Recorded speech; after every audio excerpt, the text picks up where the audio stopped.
back to my channel. It is me, it is I, it is Eniola Lifestyle. So today I just wanted to talk to you guys about my bunion surgery experience.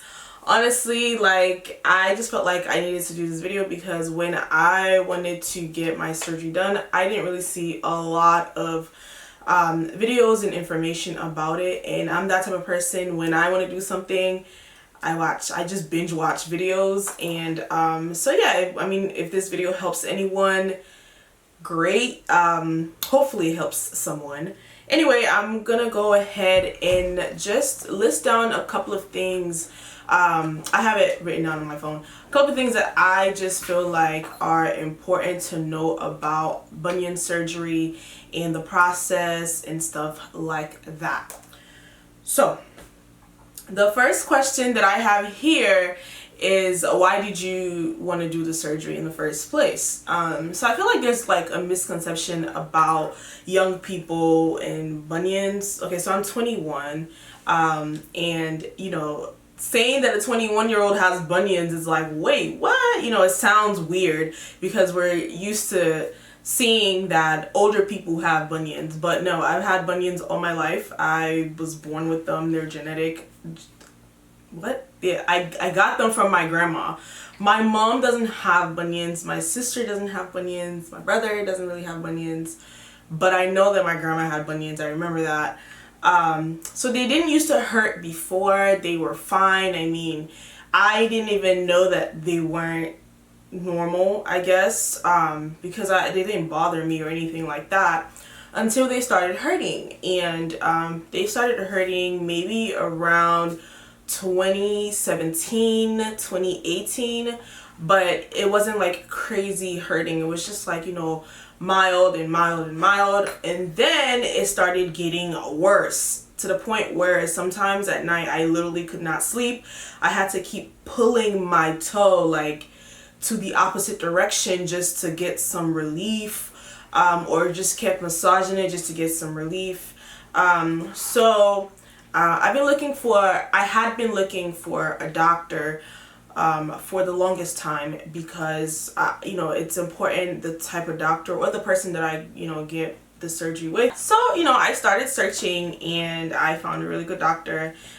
She's actually amazing. So yeah, why did I get the surgery? I got the surgery because of pain relief. That was my number one reason of getting the surgery. I did see like a lot of YouTube videos on like actual surgery, like live surgery, and there were a lot of people kind of a lot of doctors, podiatrists, I believe, they were talking about, you know, signing up to coming to their hospital or their clinic. I think they were like private doctors, to get bunion surgery, but I think they were more focused on the like looks and the aesthetics of it, and stuff. Not saying that they wouldn't focus on pain relief, but I kind of felt like they were focused more on the aesthetics, and that's fine, but I primarily was going there because of pain and not the aesthetics. I mean, it'd be nice if it looked good at the end, like that'd be great, you know, but I was more focused on the pain part and just pain relief. Yeah, so the next question I have here written down is, how did you prep for this surgery? So prior to the surgery, there wasn't really much prepping that I had to do. Once I had my surgery day, I just had to make sure that I don't know, I showed up. I mean, I didn't really do anything prior, to be honest. Like, I didn't not wear shoes or nothing like that. I know the night before surgery, which I think is the general thing for even if you want to get any type of surgery, you have to not eat after 12 p.m. and 12 a.m. rather, sorry.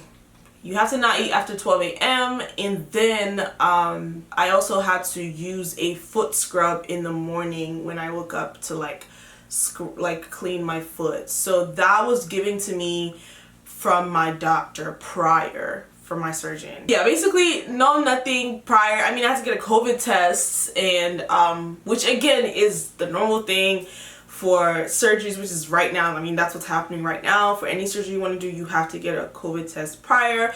Oh, I do want to say this. When I went to my my primary care doctor,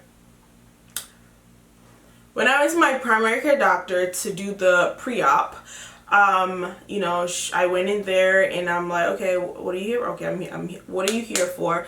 You know, I'm like, okay, I'm here to do my pre-op for my surgery. She's like, okay, what kind of surgery are you getting? And I told her what kind of surgery I was getting, and then she's like, okay, let me see, you know, if everything's okay and everything like that.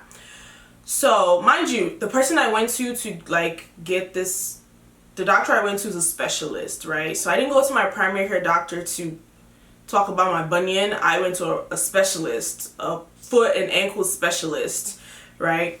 So my primary care doctor looked at my foot and she proceeds to saying, oh, it doesn't look that bad. And, you know, and the way she said it, honestly, I was just like, okay, whatever.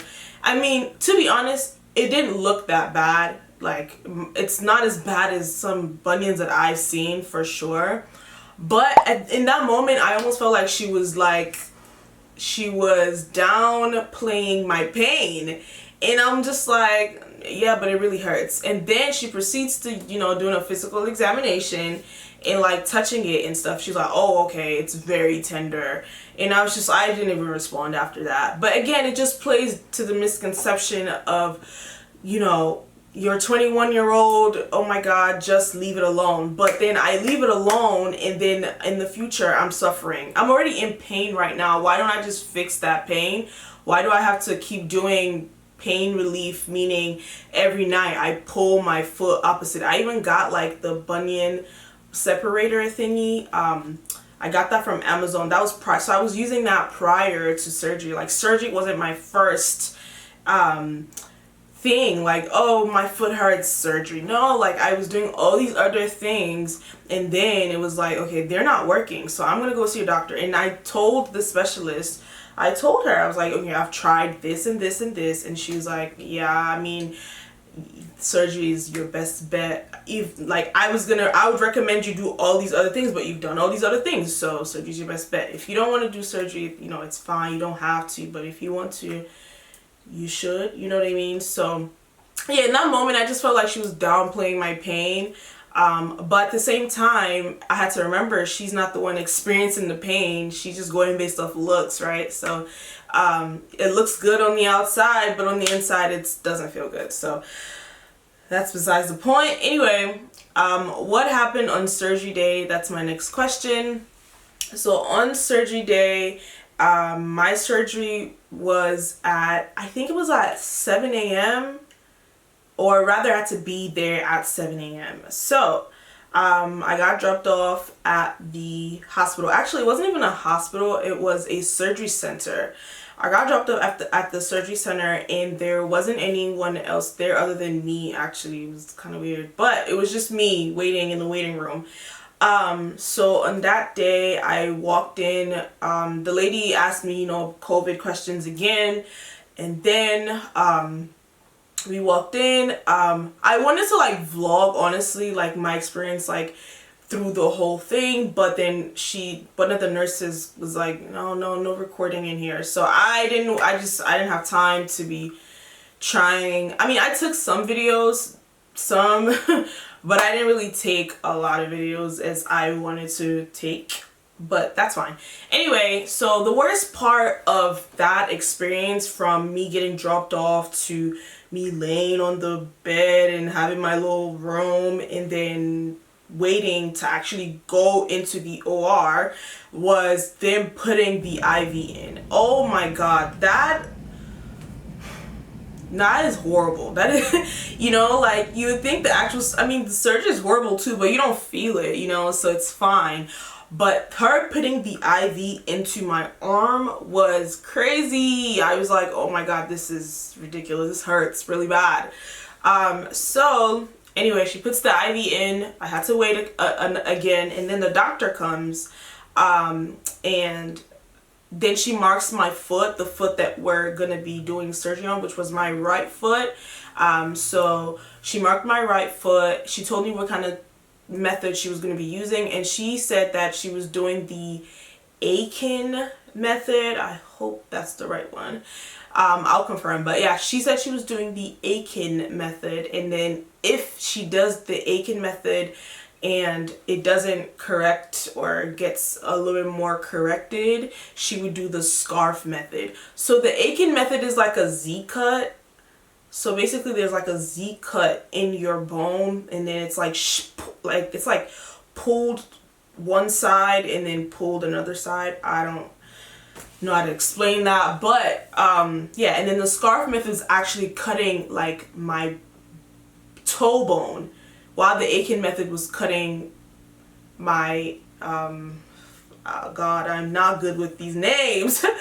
The Aiken method is like cutting the long bone piece the long bone piece thingy, one of them, and then cutting it into the Z cut and then shifting it. Anyway, she basically just tells me what she's going to be doing, and I'm like, okay.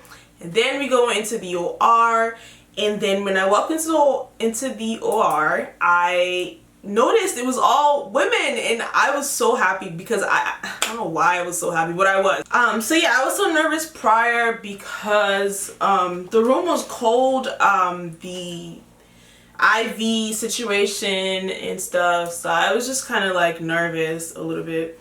So when I walked into the room, it was all women. I was very happy, and the most amazing part of it, it was International Women's, no, 2 days prior was International Women's Day, and yeah, and then I walked in and it was all women, and then I just acknowledged it, and they were like, yeah, we noticed, oh my goodness, it's amazing. They were happy, and I was happy, and I felt completely comfortable that I was gonna be going to sleep, and it was gonna be people that, you know, made me feel comfortable prior, and I just felt safe, and I felt fine. So that was nice of them. And then I think the surgery took like an hour 30 minutes, and then after that, I don't even, the anesthesia thing is so weird and interesting because all I remember them saying was, oh my god, it's International Women's Day, oh my god, wow, oh my god, and then you're like, okay, I'm gonna give you something to relax, and that was it. I was knocked out after that. I don't even remember, I remember like relaxing, and then that was it. I don't even think that, because I don't think the thing that I was relaxing with was the anesthesia. So yeah, I don't remember anything past, it's International Women's Day, I'm gonna give you something to relax, that's it. Then we walk, and then you know, I don't even remember leaving the OR room. I was still sleeping, but I do remember waking up and I was freezing, like I was so cold, and seeing a big cast on my foot. Oh my god, I was just like, okay, wow, okay. It was a really, really big cast, guys. Anyway, I kind of went in and out of sleep after that, and once I was in and out of sleep, I eventually woke up, you know, fully, and I was more like comfortable at that point. I wasn't in any pain at that point. No pain whatsoever, just a big cast on my foot. So then I went home, but before I went home, I went to pick up my medication. One thing I will say to you guys, if you are going through with this surgery, please pick up your prescription the day before. Please don't do it when you finish the surgery. You know, don't do it when you finish the surgery. Do it the day before, you know, so you're fine. So, because there was like some issues with my prescription, it was not in the right place, so I had to go somewhere else.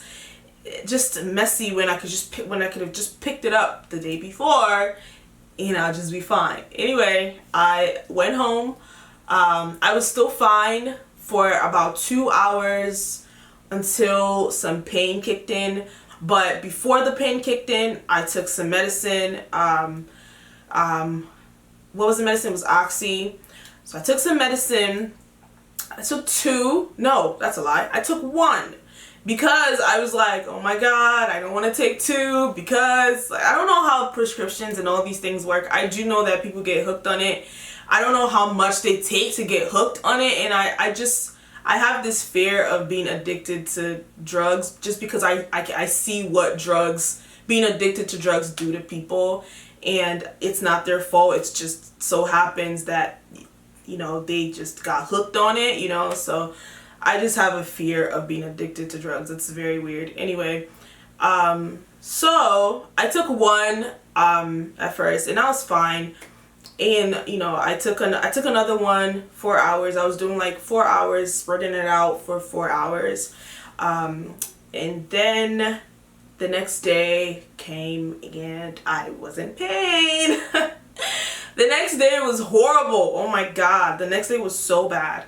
Oh my god, the next day was so bad.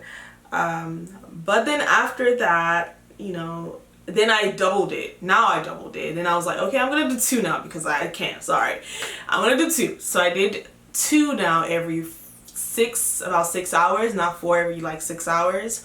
And then day 3 came, and I think I only took my medicine twice because again I had that fear of like I don't want to be addicted to drugs. Like I don't know, just yeah.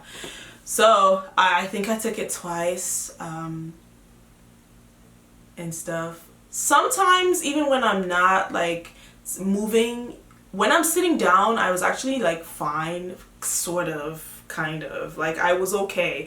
You know, I was like, oof, but not like, oof. Okay, I don't know if that made any sense. But yeah, I wasn't in like crazy pain. But every time I stood up to go pee, it was hurting so bad, guys, because you can only imagine like the boot was really big, and then I'm putting all my weight on my foot, so it almost felt like my foot was separating and then my toe was separating. It was bad to the point where I didn't even want to stand up to go to the bathroom anymore. I was like, I'm gonna hold it. Like I don't want to go to the bathroom.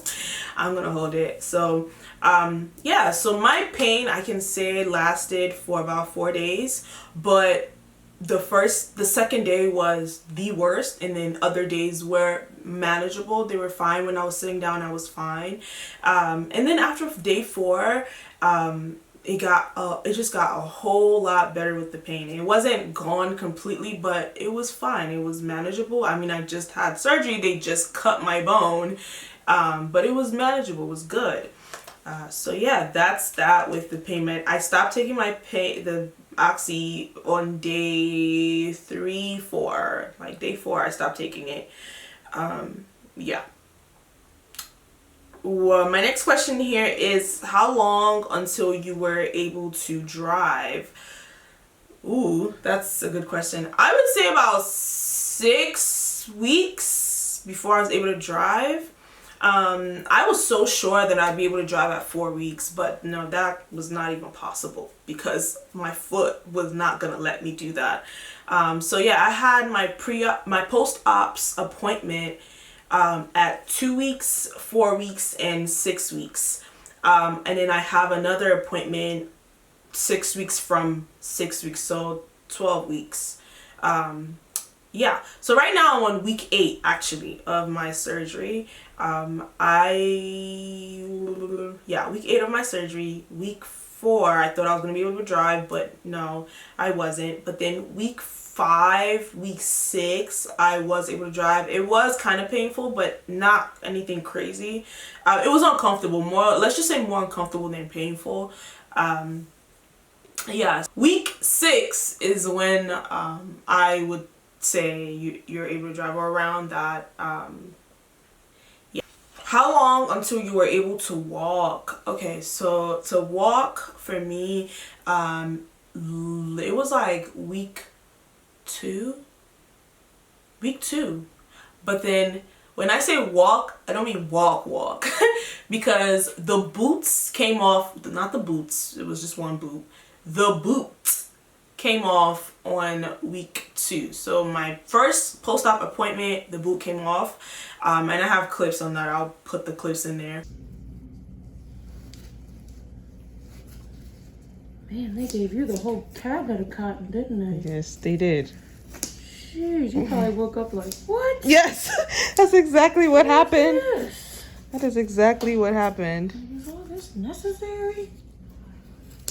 Because you just had foot surgery, right? Yep. Jeez Louise.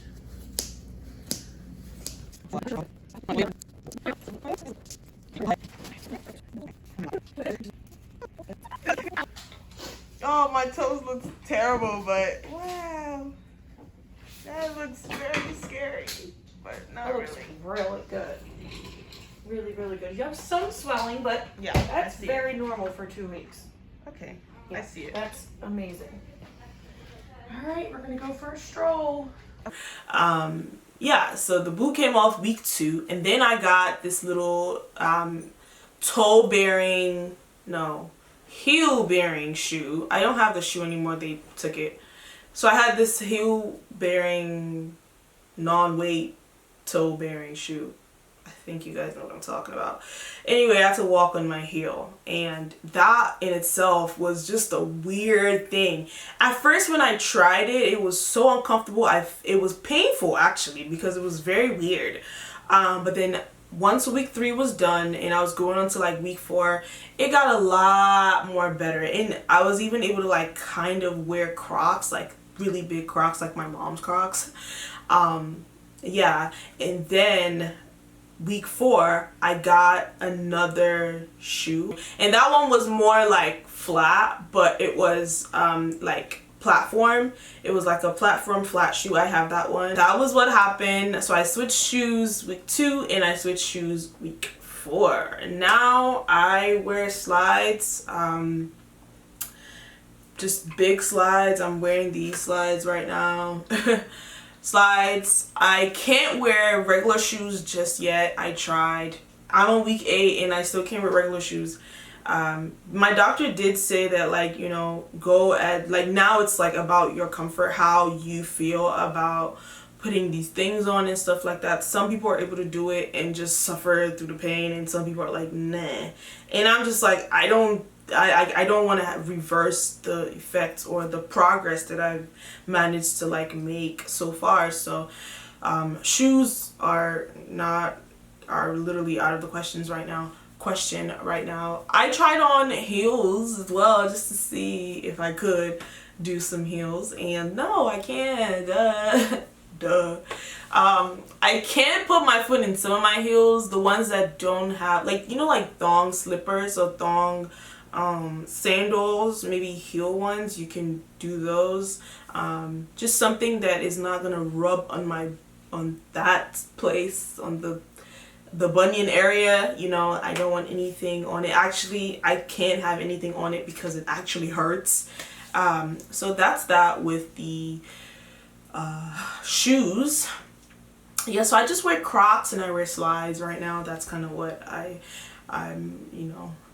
wearing right now. I'm also, she gave me this little, oh, it's kind of dirty. I don't know if I want to show you guys on the camera. I'll just show you guys. You guys won't judge me, right? So yeah, it's this little toe separator thingy. And so I put my so let's say this is my big toe, and then this is the next toe. I put this in here, and then it just kind of separates and gives space. So yeah, she said that so this is supposed to help with making sure that the tissues form where they're supposed to be. And I got this one after 6 weeks. So the last appointment that I had, 6 weeks, that's when I got this. Yeah. What else? As far as what my foot looks like right now, it looks fine. I mean, I know that it's not there yet. It's not there yet at all, actually. But it looks fine. How do I explain this, guys? I'm not in pain anymore. I'm definitely able to do things by myself and things like that. Can't wear shoes, like I said before. I can't go on my tippy toe just yet. No, I cannot do my tippy toe. The last question I have here is, do I regret it? I don't regret it. Right now I don't regret it. Maybe later on, maybe like a year or 2, if I'm still experiencing pain, then I can say, yeah, like that did not solve my problem. You know what I mean? But for right now, I don't regret it. I do not at all. I feel like I made the right decision. I mean, I've been contemplating this for the longest time. I was just looking for the right doctor who actually cares about my pain. And I did. I found her. So I'm glad that that happened. Yeah, I think that about answers some of the questions that I felt like would be relevant. If you guys have any questions whatsoever, you guys can definitely reach out to me. I don't know if I answered all the questions, but if I didn't, definitely reach out to me. You can leave it in the comment section, or you can send me a DM on Instagram. I'm more than happy to answer your question. Yeah, so this is the end of the video. If you guys enjoyed this, make sure you give it a big like, which is the same thing as a thumbs up, and also make sure that you don't forget to subscribe, as well as hit the notification bell so that you know when I post. And yeah guys, I will catch you in my next video.